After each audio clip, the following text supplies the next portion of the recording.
Welcome to my spark of volleyball channel. எப்போதும் volleyball கிரவுண்டில் நம்ம மட்டும் தான் ப்ராக்டிஸ் பண்ணிருக்கோம். நம்ம விளாட்றத பார்த்து ஒரு தம்பி ஆனால் நம்மளால் வாலிபால் சொல்லி தர முடியுமா அப்படின்னு கேட்டார்.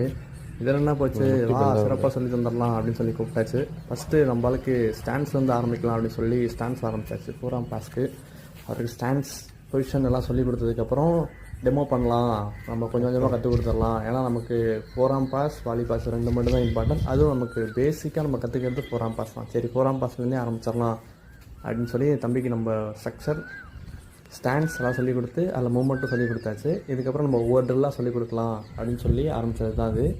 ஓரளவுக்கு ஸ்டாண்ட்ஸ் அண்ட் மூமெண்ட்ஸ் வந்துருச்சு. சரி நெக்ஸ்ட் ட்ரில் வந்து பாலை வச்சு ப்ரெஸ் பண்ணி மேலத்தில் சொல்லுவோம், ஓரளவு மூமெண்ட் வரும் அப்படின்னு சொல்லி நெக்ஸ்ட் ட்ரில் ஆரம்பித்தோம். அது ஒரு 10 reps பண்ணாப்புல ஓரளவு பண்ணிக்கிட்டே இருக்கும்போது கை வலிக்குன்னு சொன்னார். இருந்தாலும் நான் விடுற மாதிரி இல்லை, நீ தானே வாண்டடாக வந்து மாட்டினேன், அதனால் உன்னை விட மாட்டேன் அப்படின்னு சொல்லி பல்க டைமை பண்ணியாச்சு. திருப்பி சரி நீ பாலை டாஸ் பண்ணி பாலில் ஒரு 4 பண்ணு அப்படின்னு சொல்லி அதில் செகண்ட் ட்ரில் ஒன்று அதில் பண்ண சொல்லியாச்சு. 3ஆம் ட்ரில் வந்து நான் பாலை டாஸ் பண்ணுறேன், நீ என்கிட்ட மறுபடியும் 4 அதே பொசிஷனில் பண்ணு அப்படின்னு சொன்னேன். அதையும் தம்பி நல்லா பண்ணார். இதையும் ஒரு 10 reps பண்ண சொன்னேன். 10 தடவை நானே தூக்கி போட்டு பண்ணேன். தம்பி அது நல்லா பண்ணார். ஓரளவு எடுக்க ஆரம்பிச்சிட்டாரு, ஓரளவு தேடிட்டார் ஒரே நாளில். எனக்கே ஆச்சரியமாக இருந்துச்சு, எப்படி ஒரு பிளேயர் நம்ம ஊருக்குள்ளே இருக்காரா அப்படின்னு பார்க்குறதுக்கு எனக்கே ஒரு எக்ஸைட்மெண்ட்டாக இருந்துச்சு. இவ்வளோ நாள் எங்கடா இருந்தீங்க, நான் மட்டும் தனியாக விளாண்டுக்கிட்டு இருந்தேன், இப்போ தான் நான் அவங்களெல்லாம் பார்க்குறேன்ற மாதிரி இருந்துச்சு.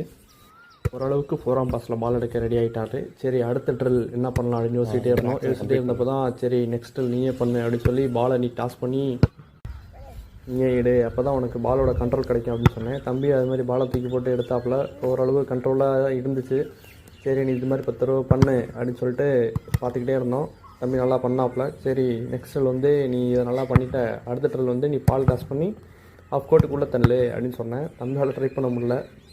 விடு அது கிடக்குது கழுத, நீ ஒரே இதை பண்ணிக்கிட்டே இருந்தால் போர் அடிச்சிடும், அடுத்த பண்ண மாட்டேன்னு சொல்லிட்டு அடுத்த ட்ரில் தம்பி ரெடி பண்ணிட்டேன். ஆஃப் கோர்ட்டில் உள்ளன்னு சொல்லி நான் நெட்டுக்கு மேலே பாலை தூக்கி போட்டேன். இந்த ஆஃப் கோர்ட்டில் இருந்து நீ பந்து நெட்டுக்கு மேலே தள்ளு அப்படின்னு சொன்னேன். 2-3 பால் தள்ளினாப்புல, இருந்தாலும் கண்ட்ரோல் இல்லாமல் கண்ணாப்புன்னு தள்ளினாப்புல, இருந்தாலும் தள்ளிட்டாப்புல.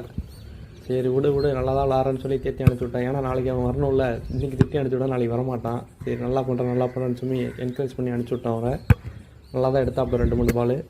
தம்பி நல்லா எடுக்கிறான் அப்படின்னு சொல்லி இருந்த நம்ம தம்பியை ஆஃப் கோர்ட்டில் அட்டாக் இருந்த தம்பியை நம்ம பேசி எனக்கு அனுப்பிச்சி விட்டாச்சு. தம்பி இங்கேருந்து நல்லா தள்ளுற, பின்னாடி இருந்து தள்ளுறியா பார்ப்போம் அப்படின்னு சொன்னேன். தம்பி ஒடியல் மாதிரி தள்ளுனாப்புல பால் வந்துருச்சு. இன்றைக்கி ப்ராக்டிஸ் பண்ணது போதும், நாளைக்கு வா அப்படின்னு சொல்லி தம்பியை அந்த பாலோட அனுப்பிச்சி விட்டாச்சு.